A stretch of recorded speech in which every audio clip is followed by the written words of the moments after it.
함께 은혜 나누실 말씀은 갈라디아서 5장 16절에서 18절 말씀입니다. 내가 이르노니 너희는 성령을 조차 행하라. 그리하면 육체의 욕심을 이루지 아니하리라. 육체의 소욕은 성령을 거스리고 성령의 소욕은 육체를 거스리나니 이 둘이 서로 대적하므로 너희의 원하는 것을 하지 못하게 하려 함이니라.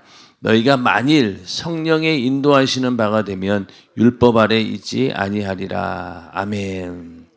오늘은 갈라디아서 5장 16절에서 18절 말씀을 중심으로 성령을 조차 행하라 라는 제목으로 율법과 복음의 조화, 벌써 10번째 시간이 되겠습니다.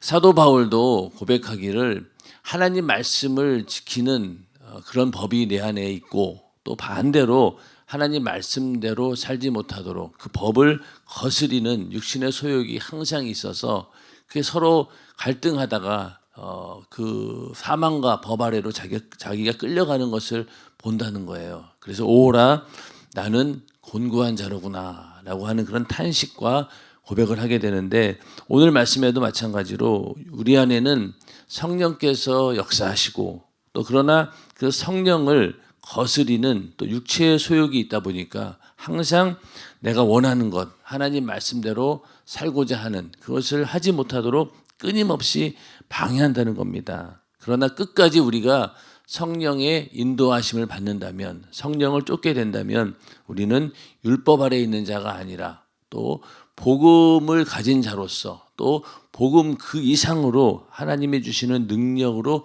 우리가 살 수 있다라는 그 말씀이 오늘 갈라디아서 5장 16절 18절 말씀입니다. 법이라고 하는 것은요, 이 땅에 살면서도 뭐 내가 지킬 수도 있고 안 지킬 수도 있어요. 어떤 사람들은 아주 작은 법에도 어떻게든 지키려고 하는 그런 사람이 있고, 어떤 사람들은 그냥 법에 대해서 우습게 생각하고 뭐 저 정도는 안 지켜도 되지라고 자기 멋대로 살아가는 사람들이 있습니다. 그래서 세상의 법은 그 법망을 피할 수도 있고, 뭐 어떤 경우에는 완전 범죄까지도 불가능한 것은 아닙니다. 그러니까 완전 범죄도 가능한데, 그렇게 내가 법을 지키든 안 지키든 그렇게 마음대로 할 수 있어요. 그러나 하나님의 법은 절대로 이 땅에서 우리가 피할 수는 있어요. 내가 그것을 수용하든 배타하든 내 자유는 있지만은 언젠가 그 법에 대한 심판이 있다는 것, 이것은 변치 않는 사실입니다. 그래서 내가 하나님 말씀대로 살았느냐 못 살았느냐에 대해서 반드시 심판이 있기 때문에 이 땅에 있는 동안에 하나님 말씀의 법을 내가 얼만큼 절대적으로 인정하느냐에 따라서 우리의 신앙생활의 승패가 좌우되고, 또 그것이 결국은 죄의 싹은 사망이기 때문에 하나님 말씀을 벗어난다 라고 하면은 결국은 그 대가를 반드시 치루어야 된다는 겁니다. 그래서 우리가 말씀을 절대적으로 인정하고 이 법을 어기거나 이 법에서 벗어나게 된다면은 내 영혼이 죽는다라고 하는 그런 절박한 심정을 가지고 우리는 하나님 말씀대로, 하나님의 그 율법대로 우리는 살아야 되는 것이죠. 그래서 우리가 이러한 내 영혼의 죽음을 어떻게든 모면하기 위해서 그러한 생의 애착과 본능을 가지고 살 때 우리는 하나님 법 안으로 들어오게 되는 겁니다. 율법을 통해서 내 죄를 이렇게 지적받을 때 우리는 내가 정말로 죽게 되었구나. 그 죽음이라고 하는 것이 단순히 뭐 이 땅에서 법을 잘못 어겨가지고 받는 형벌, 그 정도가 아니라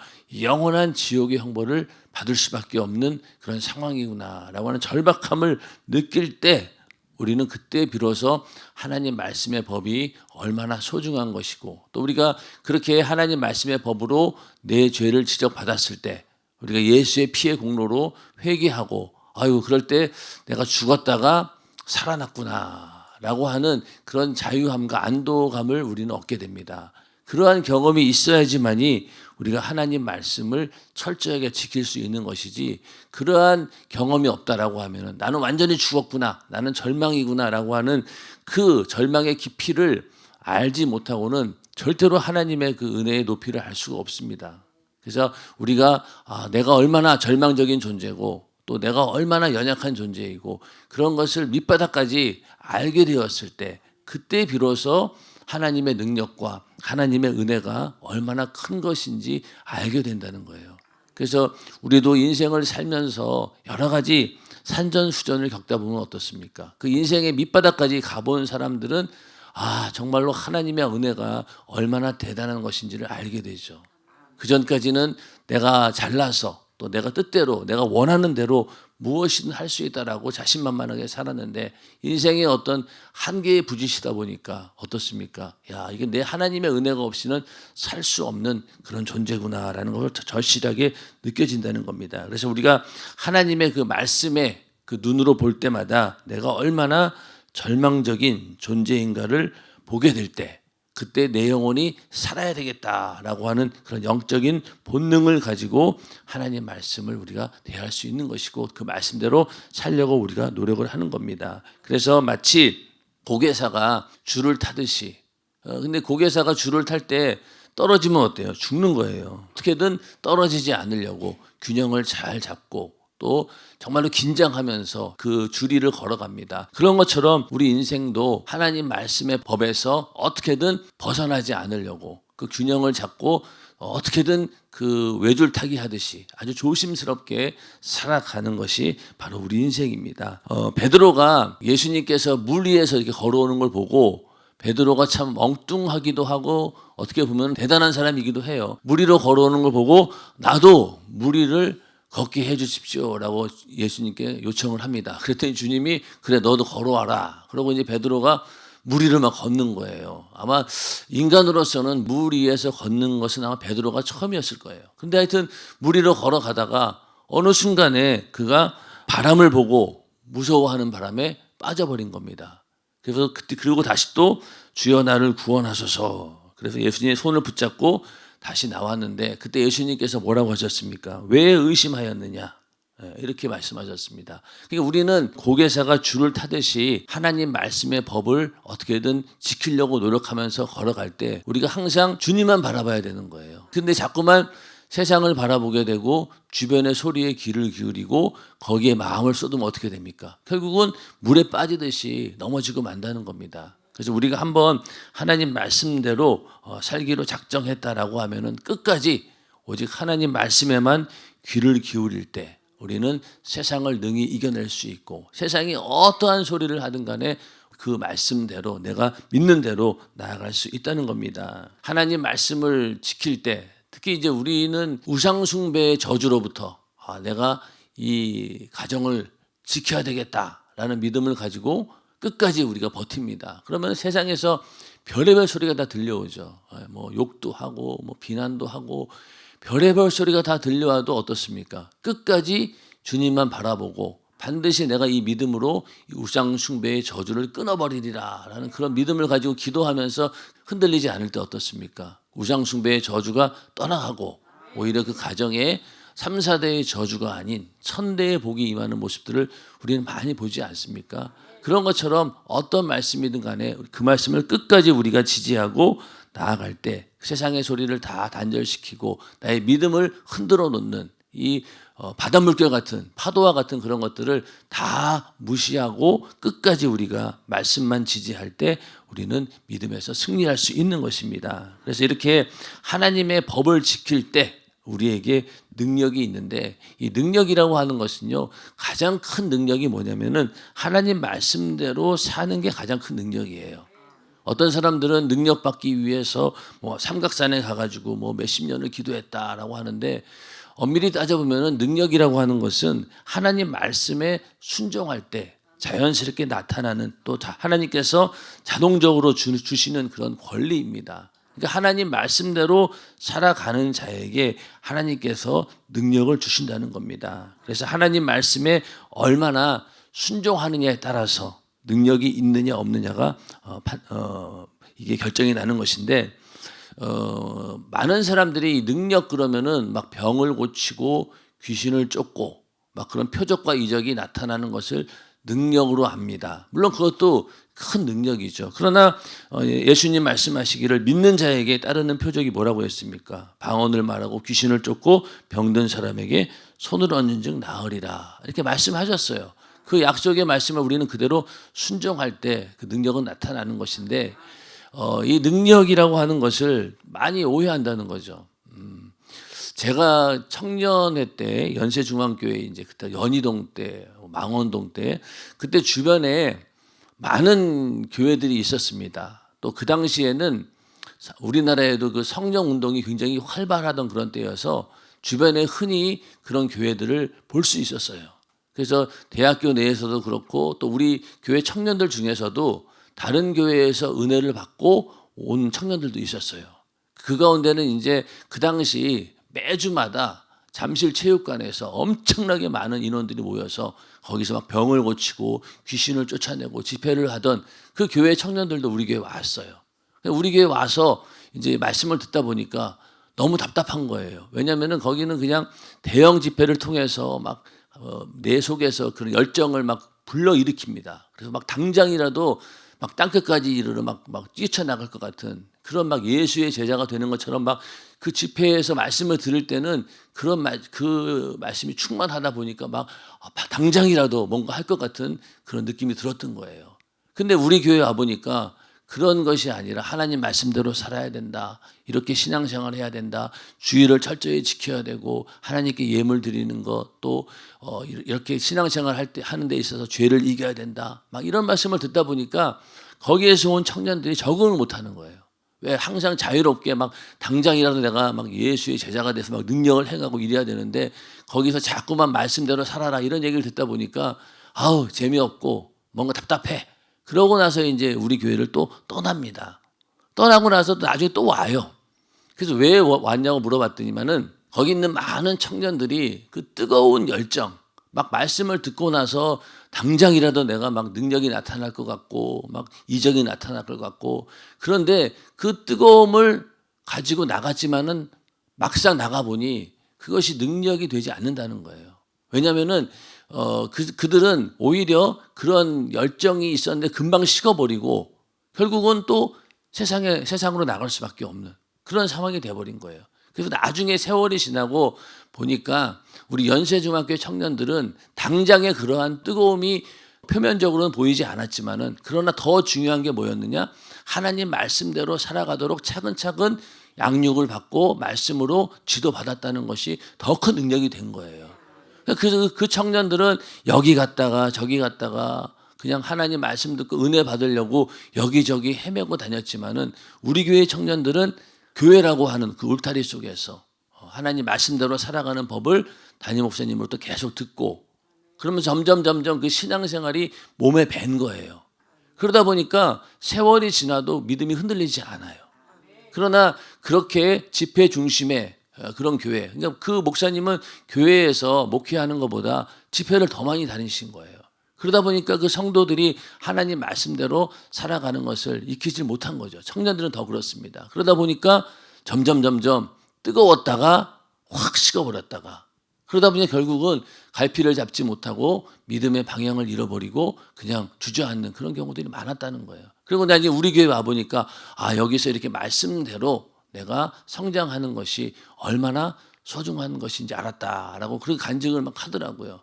그러니까 지금도 세월이 지나고 보니까 우리 연세중학교의 청년들 그때 신앙생활을 하던 그런 청년들이 지금은 교회에 중직이 되어서 신앙생활 잘하는 걸 보면은 하나님의 그 능력이라고 하는 것은요 그렇게 눈에 보이는 병을 고치고 막 이적을 행하는 그것은 부분적인 거예요. 물론 그것도 절대적으로 필요합니다. 그렇게 해야지 복음이 전파가 되니까. 그러나 그거보다도 더 중요한 것은 하나님 말씀대로 내가 살아가는 것.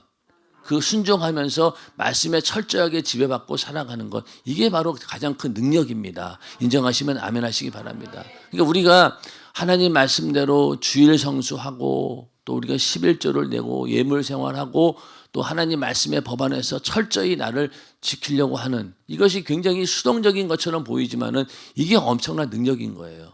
또 그렇게 순종하는 자에게 하나님께서 능력을 주십니다. 그래서 연세중앙교회가 부흥되어 온 이 뒤를 쭉 돌아보면은 담임 목사님이 이렇게 철저하게 하나님 말씀을 지키려고 노력했던 그것 때문에 하나님께서 그런 능력도 주시고 또 교회가 부흥된 것이다라고 저는 확신을 합니다. 그래서 아무리 뭐 이렇게 능력이 나타나고 이적이 나타나고 그것도 중요하지만은 더 중요한 것은 하나님 말씀대로 철저하게 살아가는 것.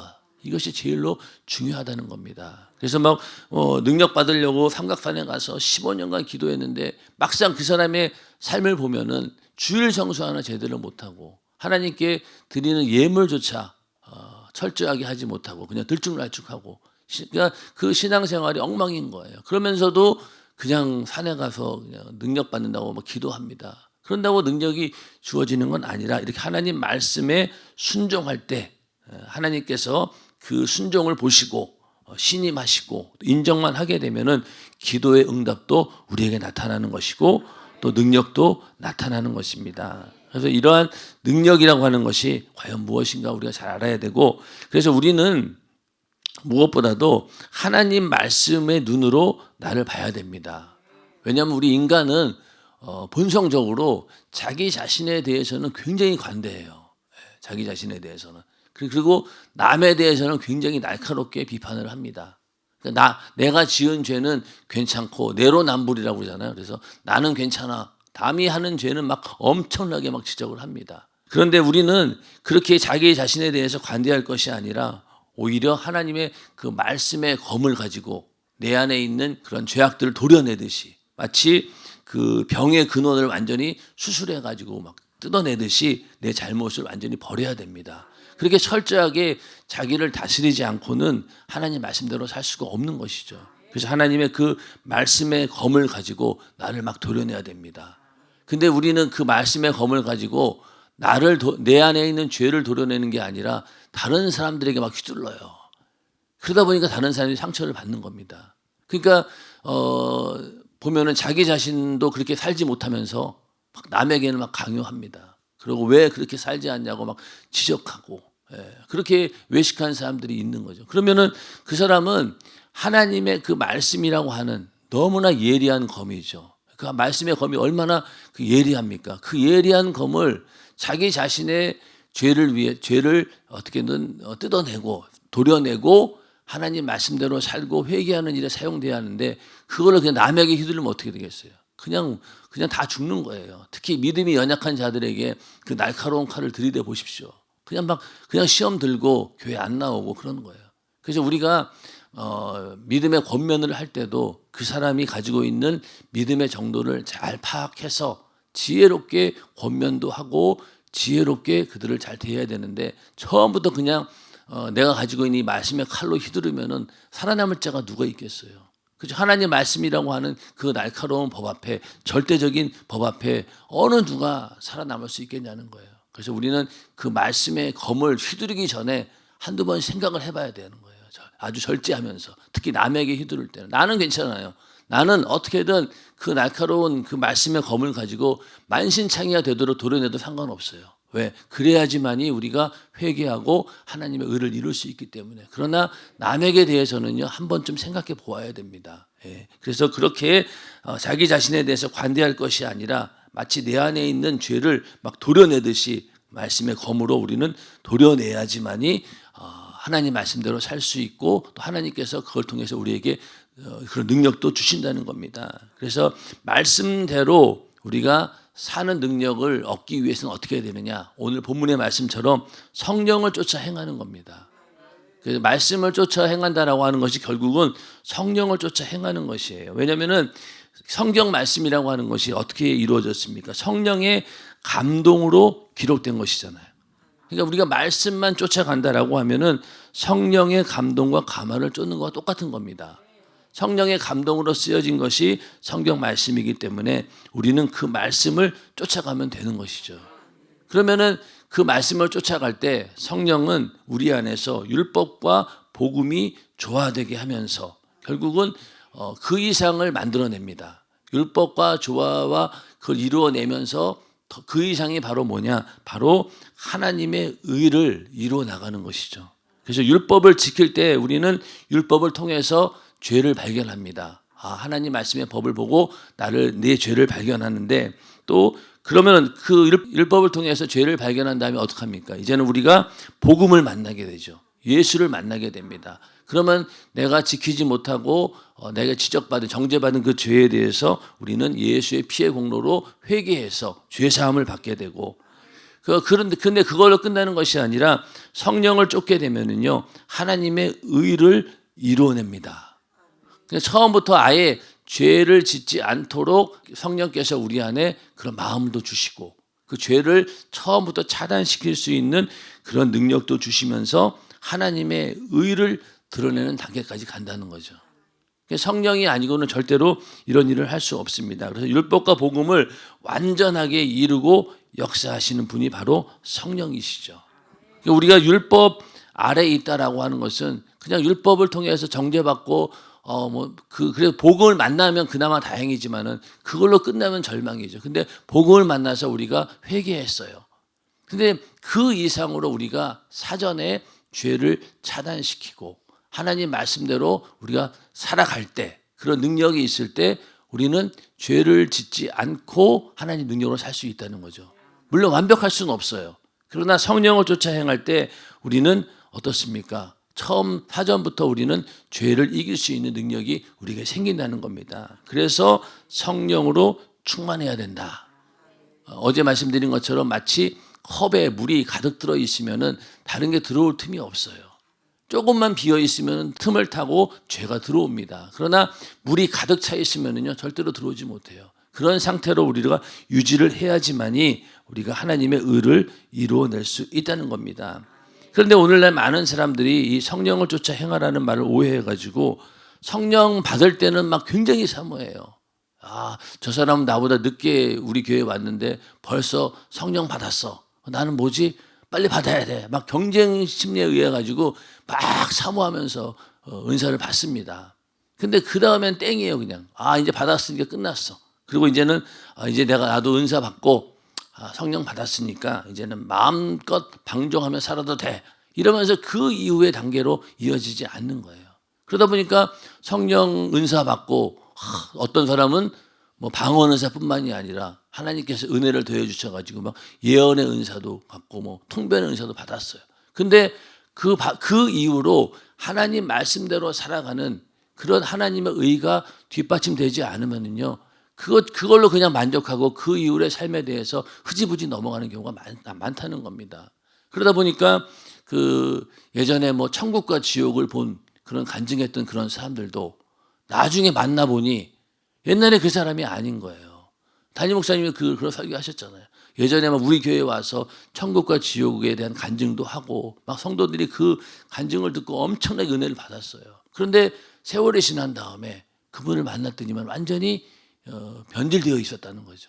그러니까 아무리 성령의 은사를 맛보고 대단한 경험을 했다 하더라도 하나님 말씀으로 뒷받침되지 않으면요, 정말 위험하다는 거예요. 연세중앙교회가 참 감사한 것은 그렇게 성령의 능력과 이적과 표적이 있으면서 동시에 하나님 말씀으로 우리를 차근차근 다듬어 갈 수 있다라고 하는 것, 이것이 굉장한 축복입니다.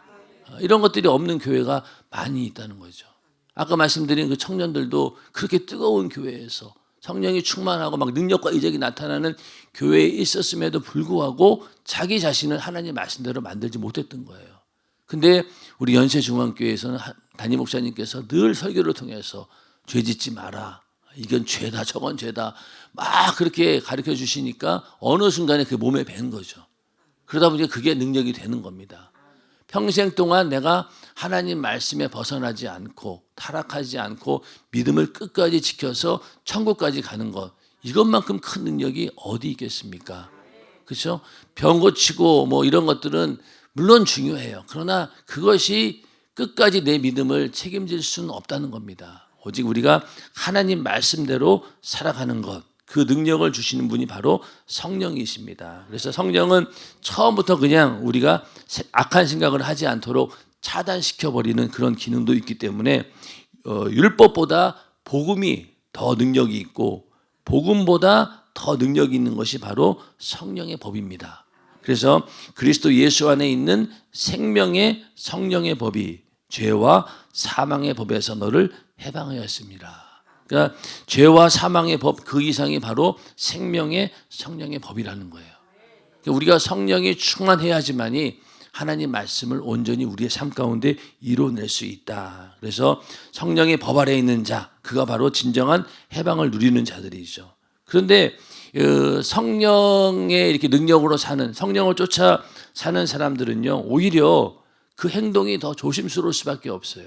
왜냐하면 내 안에 성령을 모시고 있는 거잖아요. 근데 이 성령은 인격적인 분이셔요. 내가 무시하면 무시하는 대로 무시를 당하십니다.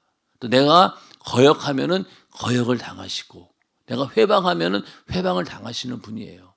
그러니까 어떻게 더 조심스러운 거죠. 성령을 내 안에 모실 때 내 안에서 편안하게 성령께서 역사하시도록 만들어야 되는데, 성령을 모셔놓고, 그렇죠? 방구석에다가 그냥 밥도 안 주고, 그냥 그 어르신 모실 때 밥도 안 주고 가다 놓고, 그럼 어떻게 되겠어요? 성령이 일하실 수 없는 거죠. 그런 것처럼 우리도 그렇게 성령을 대한다라고 하면은 내 안에 성령이 자유롭게 역사하지 못합니다. 그래서 우리가 성령을 거역해서도 안 되고, 성령의 감화와 감동을 우리가 마치 불을 끄듯이 자꾸만 꺼버려도 안 된다는 거죠. 그러면은 점점 성령이 일하시는 그 범위가 제한적이 됩니다. 그래서 처음에는 계속 감동을 주시죠. 그렇게 해서는 안 된다는 감동을 주다가 점점 그 감동을 무시하게 되면 결국은 성령님께서도 침묵하는 그런 시간이 있다는 거죠. 그래서 기도하다가 성령께서 침묵하고 있는 그 순간을 느껴질 때 가장 두려운 겁니다.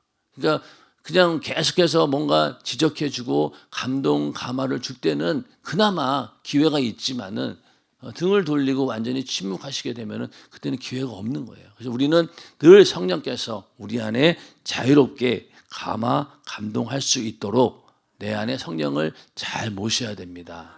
그래서 언제든지 하고 싶은 말이 있으실 때 하게 만들고, 또 나를 그렇게 내려놓고 순종할 때 성령께서 늘 우리와 함께 하시는 겁니다. 그래서 더 조심스러울 수밖에 없다는 거죠. 그래서 어떻든 우리가 죄와 싸워서 이길 수 있는 그런 근성과 능력도 주시고, 그게 바로 하나님의 전신갑주로 무장하는 것이죠.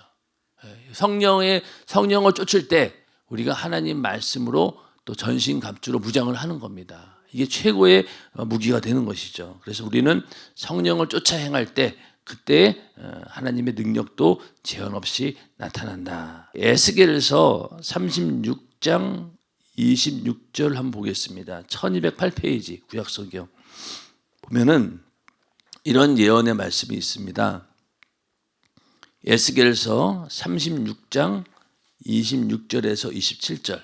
또 새 영을 너희 속에 두고 새 마음을 너희에게 주되 너희 육신에서 굳은 마음을 제하고 부드러운 마음을 줄 것이며. 여기서 새 영이라고 하는 것은 무엇일까요? 바로 성령을 말하는 거죠. 성령을 우리 속에 주시면서 새 마음을 우리에게 준다는 거예요. 근데 그 마음이 너희 육신에서 굳은 마음을 제하고 부드러운 마음을 줄 것이며. 그러니까 하나님 말씀대로 막 안 살려고 하는 불순종과 완악한 마음들이 부드러워져 가지고, 그 부드러운 마음을 가지고 또 굳은 마음을 제하고 하나님 말씀대로 살 수 있는 능력을 주신다는 거예요. 그리고 27절에 또 내 신을 너희 속에 두어 너희로 내 율례를 행하게 하리니 너희가 내 규례를 지켜 행할지라.